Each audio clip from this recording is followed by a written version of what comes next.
Now, of course, to do anything with a little circuit board, you have to have a soldering iron. And there's a lot of very expensive, good soldering irons out there, and there's a lot of extremely cheap, extremely bad soldering irons out there. So the compromise is to find a relatively good, relatively cheap soldering iron. I've come up with a Chinese product, which I have no interest in at all, no financial interest in this at all. It's just something I found on eBay. And it looks a lot like a much more famous brand soldering iron.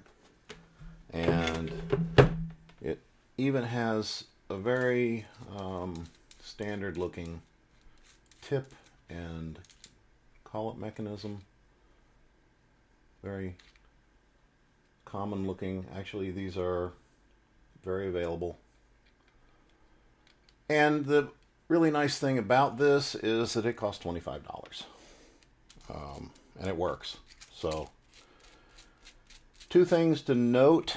The tip is not a very high quality thing. You'll have to clean it often, and you'll need to scrape it every now and then. It comes with a stand that has a sponge in it. The sponge is not very effective. I mean, it works. I actually prefer using like stainless steel or brass scouring pad, and you just don't have to add water then. And also this knob right here, this collet, tends to loosen with thermal cycles. So after you turn it off 3 or 4 times, you'll have to tighten that back up. But it's $25, and that's hard to beat. It actually is a functioning, static safe, grounded soldering iron with full temperature adjustment for $25. So, and if you shop around, you can probably find it for less. Again, I'll put a link below.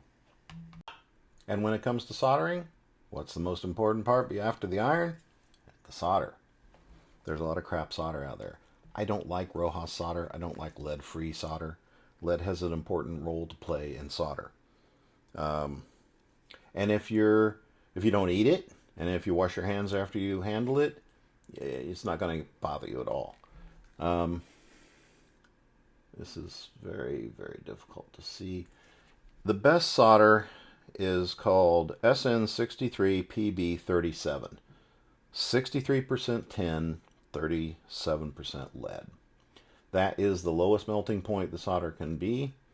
And if you get it from a reasonable manufacturer like Kester or one of those other people, a spool like this will last for decades on most use. So go ahead and get better solder. Even if you get a cheaper iron, yeah, it'll just be worth it.